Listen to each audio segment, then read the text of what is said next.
Okay, so here's the deal.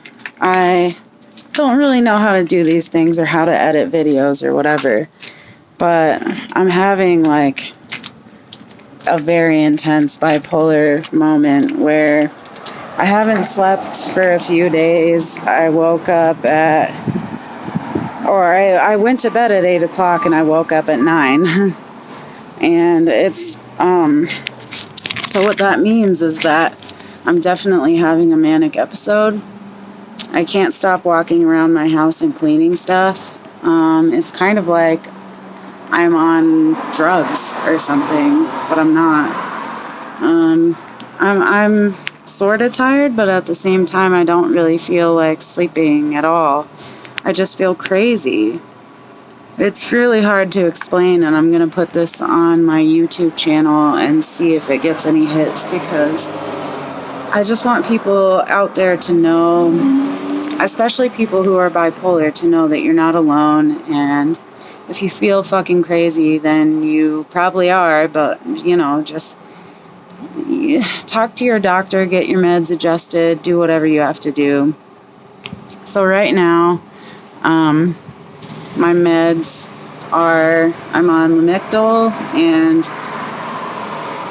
Abilify, and they want to put me on lithium, but I've been too scared to take it. So, I don't know. They're definitely not working out for me. They're making me more manic. I was on mirtazapine too. It's just making me go bananas. I will go days and days without sleep and just running around my house doing crazy stuff. But the thing that I've realized right now is I have to know what my triggers are. So what I've come to realize is my triggers are death, stress, lack of sleep, and everything just snowballs. So when you don't sleep, you get manic. And then when you get manic, you don't sleep. And it just snowballs out of control, and it's just like, a hard thing to deal with. So what I've been doing is watching videos about bipolar just to learn more about it. Because I've had this probably my whole life, but I didn't know about it until I was 12 or 13. And so when I learned that about myself, my mom decided that I needed to be on medicine, but I decided that I needed to self-medicate instead because I didn't like the meds that she put me on. I wanted to feel numb on my own accord and not on the drugs that the doctors put me on. So the point of saying that is that now I don't necessarily feel numb at all. And I don't think that's what I would want. I feel up, kind of high, kind of crazy. But not bad, but not good at the same time. I know that a person should not be able to function off of 1 hour of sleep. I got shit to do. I have people to take care of. I have a job to do. I have, all that stuff. So, and here's the other thing. When I'm really, really manic, I think that I'm the best singer on the planet. The other day, I was so manic that I was like, oh my God, I'm so good at singing that I'm gonna apply for America's Got Talent and The Voice and all that stuff. But come on, man, let's be realistic. That's not realistic at all. That's the grandiose feeling that you get from it. And that's just thinking that you can conquer the world and you can do whatever you want, which at the time you think feels nice. But then it gets a little scary when you're like, oh my gosh, what did I do? It's not as great as people would think to feel like you're on top of the world all the time, because you come back to reality and you crash so hard that you kind of don't even know who you are sometimes. So at this point in time, I don't really know who I am. I don't really know what I've been doing. I don't understand why I've been doing the things that I do, other than the fact that I am bipolar and I'm not thinking about consequences because I'm manic, and you just don't think about the consequences at all.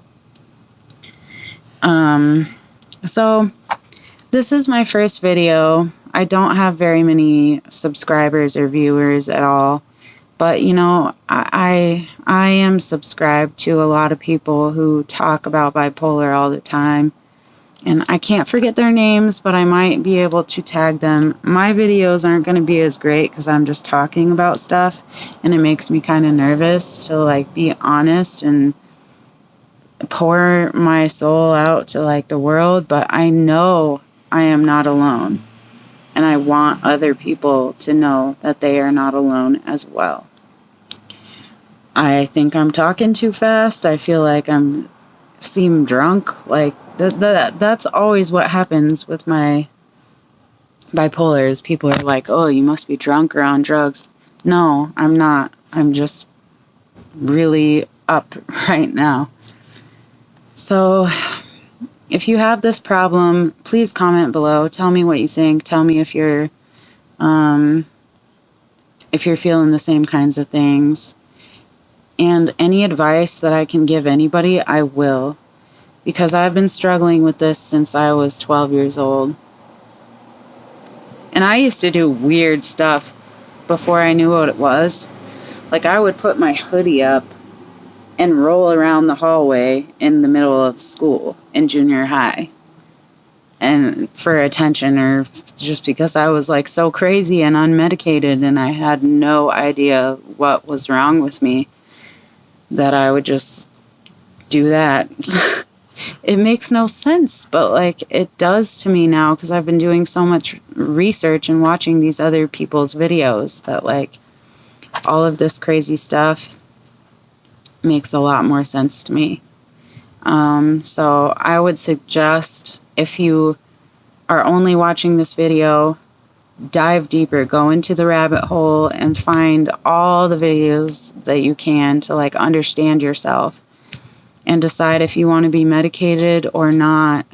And you know, it affects not just you, it affects all the people around you.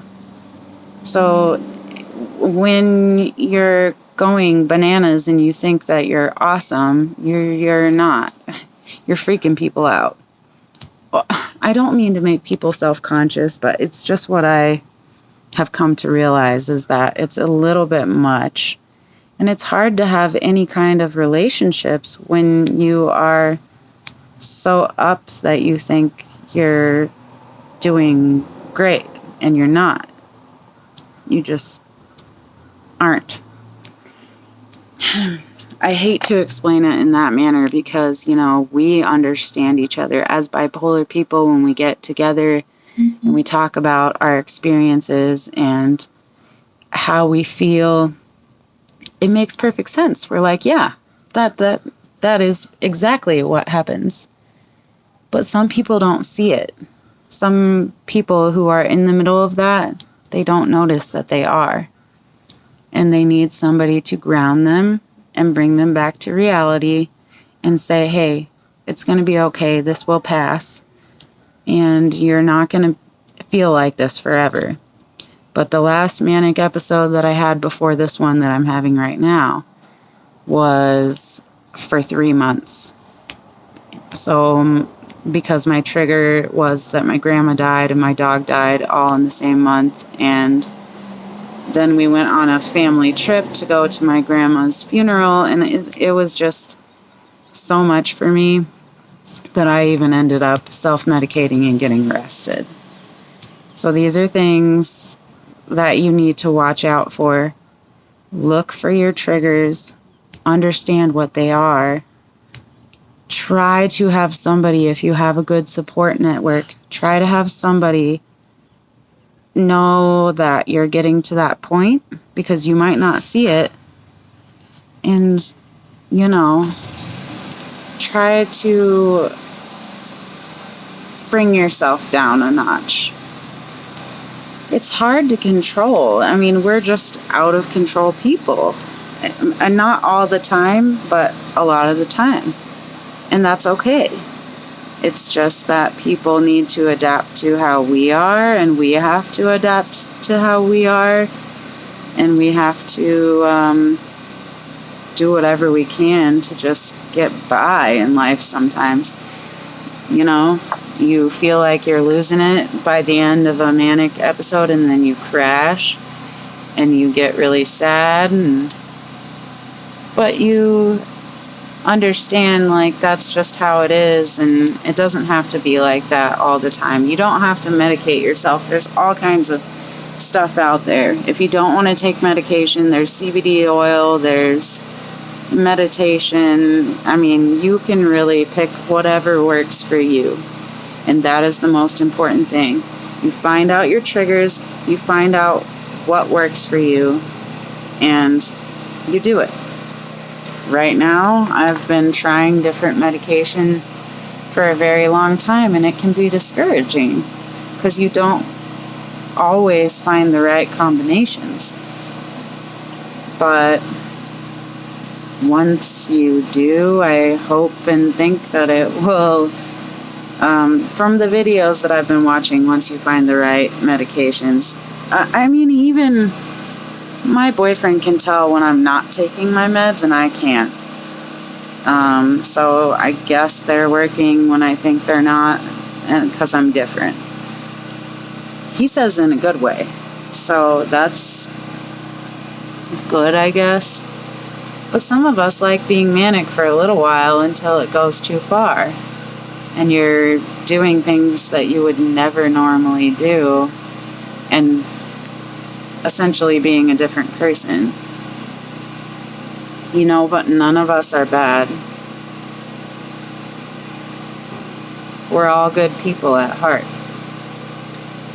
And the problem with being bipolar is some people think that we're narcissists by nature, just because we get irritable, we get different, we get hyper, we get sad, and we just think about, it's all about me because this is how I'm feeling right now, and you don't understand and all that. But we're not narcissists. We have a disease and a disorder, and that is all it is. The more understanding people can be, and there's not a network for it aside from like YouTube videos and some Facebook groups that you can get into where you can relate with people. There's not very much treatment out there for stuff like what we're going through. So I just want people to know it's going to be okay. And do whatever you can to get through it. This is me signing off because I have no idea why I'm talking about this, but I am going to put myself out there in different ways from here on out. If anybody likes my video, just comment and let me know if you want to hear more, because I have so much to say about this. I'm learning a lot. So, be well, take care of yourself, make sure that you remember to do self-care. Don't forget that you have to take care of yourself, and it's not selfish. It's not. Regardless of what other people think, it's not selfish to take care of yourself. All right. I'm Maggie Summers Thompson. I'll see you whenever I do this next. Bye.